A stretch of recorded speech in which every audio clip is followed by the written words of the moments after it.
अभी मजा आएगा ना भिड़ो। લઈ રાહુલ હેઠ ઉતર ને. પેટ્રોલ થઈ ગયું લાગે ભરતો હોય ને ભાઈ. એલા પણ પેટ્રોલ પંપ તો બહુ સેટો છે. અલા ભરતો અહીંયા એવું હું લાગે તારે હવે આવું ને આવું હોય.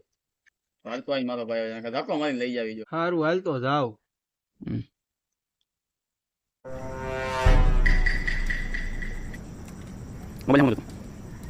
पे क्या हो रहा है भाई यहाँ पे क्या हो रहा भाई बिल्कुल रिक्स नहीं लेने का है।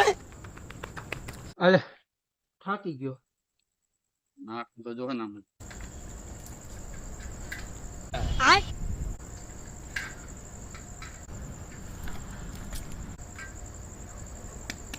આ શું છે? ઈ તો મેં ઇમરજન્સી હાટો રાખ્યું હે.